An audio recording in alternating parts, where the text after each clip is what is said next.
Hi everyone, welcome to my channel. ತಮ್ಮೆಲ್ಲರಿಗೂ ನಮ್ಮ ಚಾನಲ್ಗೆ ಸ್ವಾಗತವನ್ನು ಕೋರುತ್ತಾ ಇವತ್ತಿನ ವಿಡಿಯೋದಲ್ಲಿ ನಾನು ತಮ್ಮೊಂದಿಗೆ ಶೇರ್ ಮಾಡಿಕೊಳ್ಳುತ್ತಿರುವ ವಿಷಯ ವಿವಿಧ ಮೊರಾರ್ಜಿ ದೇಸಾಯಿ ವಸತಿ ಶಾಲೆಗಳ 6ನೇ ತರಗತಿ ಪ್ರವೇಶ 2025ಕ್ಕೆ ಸಂಬಂಧಿಸಿದಂತೆ 3ನೇ ಲಿಸ್ಟ್ ಯಾವಾಗ ಬಿಡುಗಡೆಯಾಗುತ್ತದೆ ಅಥವಾ ಇದೇ ಫೈನಲ್ ಲಿಸ್ಟಾ ಅಂತ ತಮ್ಮೊಂದಿಗೆ ತಿಳಿಸ್ಕೊಡ್ತಾ ಇದ್ದೀನಿ. ಇನ್ನು ತಾವು ನಮ್ಮ ಚಾನಲ್ನ ಮೊದಲ ಬಾರಿ ನೋಡ್ತಾ ಇದ್ದರೆ ಅಥವಾ ಇಲ್ಲಿವರೆಗೂ ಯಾರು ನಮ್ಮ ಚಾನಲನ್ನು ಸಬ್ಸ್ಕ್ರೈಬ್ ಆಗಿಲ್ಲ, ತಾವೆಲ್ಲರೂ ಕೂಡ ಸಬ್ಸ್ಕ್ರೈಬ್ ಆಗಿ.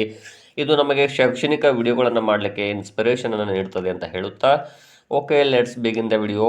ಈಗಾಗಲೇ ದಿನಾಂಕ 15ನೇ ಮೇ 2025ರಂದು ಕರ್ನಾಟಕ ವಸತಿ ಶಿಕ್ಷಣ ಸಂಸ್ಥೆಗಳ ಸಂಘದಡಿ ಕಾರ್ಯನಿರ್ವಹಿಸುತ್ತಿರುವ ವಿವಿಧ ವಸತಿ ಶಾಲೆಗಳಿಗೆ 6ನೇ ತರಗತಿಯ ಪ್ರವೇಶಕ್ಕೆ ಮೊದಲನೇ ಸುತ್ತಿನ ಸೀಟು ಹಂಚಿಕೆ ನಂತರ ವಿದ್ಯಾರ್ಥಿಗಳು ದಾಖಲಾಗದಿರುವ ಉಳಿಕೆ ಸೀಟುಗಳನ್ನು 2ನೇ ಸುತ್ತಿನಲ್ಲಿ ಹಂಚಿಕೆ ಮಾಡಿರುತ್ತಾರೆ ಮತ್ತು ಇವರು ಅಡ್ಮಿಷನ್ ಮಾಡಲಿಕ್ಕೆ ಇಲ್ಲಿ 21ನೇ ಮೇ 2025ರ ಸಾಯಂಕಾಲ 5:30ರವರೆಗೆ ಅವಕಾಶವನ್ನು ಕಲ್ಪಿಸಿರುತ್ತಾರೆ. ಇಲ್ಲಿ ಸೆಲೆಕ್ಟ್ ಆದವರಿಗೆ ನಾನು ಇಲ್ಲಿ ಅಭಿನಂದನೆಗಳನ್ನು ಸಲ್ಲಿಸ್ತೀನಿ ಮತ್ತು ತಕ್ಷಣವೇ ಅಡ್ಮಿಷನ್ ಮಾಡಿ. ಇಲ್ಲಿ ಆಯ್ಕೆ ಆಗದೇ ಇರುವ ವಿದ್ಯಾರ್ಥಿಗಳು ಚಿಂತಿಸಬೇಡಿ, ಇಲ್ಲಿ ಇನ್ನೂ 3ನೇ ಲಿಸ್ಟ್ ಕೂಡ ಬರುತ್ತೆ. ಅದು ಹೇಗೆ ಅಂತ ನಾನು ನಿಮಗೆ ದಾಖಲೆಗಳ ಆಧಾರದ ಮೇಲೆ ತಿಳಿಸ್ತಾ ಹೋಗ್ತೀನಿ. ಕಳೆದ 2024ನೇ ಸಾಲಿನ ಮೊರಾರ್ಜಿ ಪ್ರವೇಶದಲ್ಲಿಯೂ ಕೂಡ ಹೀಗೇ ಆಗಿತ್ತು.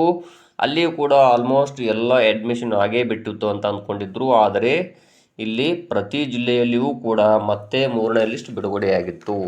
ಹೌದು, ಇಲ್ಲಿ ಬಹಳಷ್ಟು ವಿದ್ಯಾರ್ಥಿಗಳು ಮೊದಲನೇ ಲಿಸ್ಟ್ನಲ್ಲಿ ಹೆಸರಿದ್ದವರು ಅಡ್ಮಿಷನ್ ಮಾಡಿದ್ರು. ನಂತರ ಉಳಿಕೆ ಸ್ಥಾನಗಳಿಗೆ 2ನೇ ಪಟ್ಟಿ ಬಿಡುಗಡೆಯಾಗಿತ್ತು. ಇಲ್ಲಿ 2ನೇ ಲಿಸ್ಟ್ನಲ್ಲಿಯೂ ಕೂಡ ಬಹಳಷ್ಟು ವಿದ್ಯಾರ್ಥಿಗಳು ಅಡ್ಮಿಷನ್ ಮಾಡಿರಲಿಲ್ಲ. ಹೀಗಾಗಿ ಮತ್ತೆ ಎಲ್ಲ ಉಳಿಕೆ ಸೀಟುಗಳನ್ನು ಕ್ರೋಢೀಕರಿಸಿ ಅವರ ಮೆರಿಟ್ ಪಟ್ಟಿ ಮತ್ತು ಮೀಸಲಾತಿ ಹಾಗೂ ಶಾಲೆಗಳ ಆದ್ಯತೆ ಅನುಸಾರ 3ನೇ ಲಿಸ್ಟ್ ಬಿಡುಗಡೆಗೊಂಡಿತ್ತು. ತಾವು ಕೂಡ ಈ ವಿಡಿಯೋದಲ್ಲಿ ವೀಕ್ಷಿಸಬಹುದು. ಇಲ್ಲಿ ಕ್ರೈಸ್ 2024 3ನೇ ಸುತ್ತಿನ ಹಂಚಿಕೆ ಪಟ್ಟಿಯನ್ನು ಇಲ್ಲಿ ತಾವು ಈ ವಿಡಿಯೋದಲ್ಲಿ ವೀಕ್ಷಿಸಬಹುದು. ಪ್ರತಿ ಜಿಲ್ಲೆಯಲ್ಲಿಯೂ ಕೂಡ ಆಯ್ಕೆ ಪಟ್ಟಿಯನ್ನು, ಅಂದರೆ ಅಲ್ಲಿ ಎಲ್ಲ ವಿದ್ಯಾರ್ಥಿಗಳು ಸೆಲೆಕ್ಟ್ ಆದಂಥ ವಿದ್ಯಾರ್ಥಿಗಳ 3ನೇ ಲಿಸ್ಟನ್ನು ಇಲ್ಲಿ ತಾವು ವೀಕ್ಷಿಸ್ತಾ ಹೋಗ್ಬೋದು. ಹಾಗಾಗಿ ಯಾರೂ ಕೂಡ ಇಲ್ಲಿ ನಿರಾಶರಾಗುವ ಅವಶ್ಯಕತೆ ಇಲ್ಲ, ಏಕೆಂದರೆ ಇನ್ನೂ 2 ಲಿಸ್ಟ್ಗಳು ಬರುವುದು ಸಾಧ್ಯತೆ ಇರುತ್ತದೆ.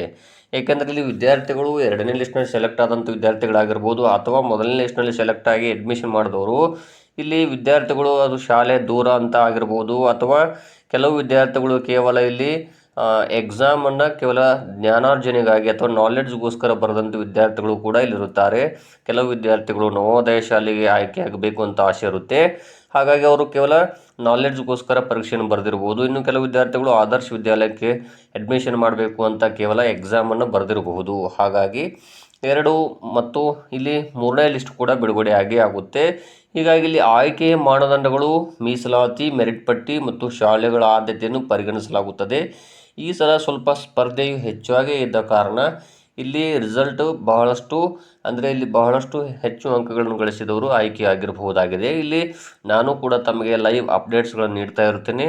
ನಾವೆಲ್ಲರೂ ಇಲ್ಲಿ 3ನೇ ಲಿಸ್ಟ್ಗಾಗಿ ಕಾಯಬೇಕಾಗಿದೆ ಅಂತ ಹೇಳ್ತಾ, ಈ ಸಲದ ಆಯ್ಕೆಯು ಬಹುಬೇಗನೆ ಮುಕ್ತಾಯಗೊಳ್ಳುವ ಸಾಧ್ಯತೆ ಇದೆ. ಏಕೆಂದರೆ ಕಳೆದ ವರ್ಷ 4 ಸುತ್ತುಗಳು ಆಗಸ್ಟ್ವರೆಗೆ ನಡೆದಿತ್ತು. ಸೊ ಇಲ್ಲಿ ಮತ್ತೆ ಇನ್ನೊಂದು ವಿಡಿಯೋದಲ್ಲಿ ನಿಮಗೆ ಉಪಯುಕ್ತವಾದಂತಹ ಮಾಹಿತಿಗಳೊಂದಿಗೆ ನಾನು ಬರ್ತೀನಿ. ಇಲ್ಲಿ 4ನೇ ಲಿಸ್ಟ್ವರೆಗೂ ಕೂಡ ಇಲ್ಲಿ ಮುಂದುವರಿಯುವ ಸಾಧ್ಯತೆ ಇರುತ್ತದೆ. ಏಕೆಂದರೆ ಇಲ್ಲಿ ಆಯ್ಕೆಯಾದಂಥ ವಿದ್ಯಾರ್ಥಿಗಳಲ್ಲಿ ಅಡ್ಮಿಷನ್ ಮಾಡದೆ ಇಲ್ಲಿ ನಿರಾಕರಿಸುವ ಉದಾಹರಣೆಗಳು ಕೂಡ ಬಹಳಷ್ಟು ಇವೆ. ಕಳೆದ 2 ವರ್ಷಗಳಿಂದ ಕೂಡ ನಾವು ನೋಡ್ತಾ ಇರಬಹುದಾಗಿದೆ. ಹಾಗಾಗಿ ಇಲ್ಲಿ ಯಾರು 2ನೇ ಲಿಸ್ಟಲ್ಲಿ ಸೆಲೆಕ್ಟ್ ಆಗಿಲ್ಲ, ತಾವು 3ನೇ ಲಿಸ್ಟ್ಗಾಗಿ ಕಾಯಬಹುದಾಗಿದೆ ಅಂತ ನಾನು ಹೇಳ್ತಾ ಇದ್ದೀನಿ. ಧನ್ಯವಾದಗಳು.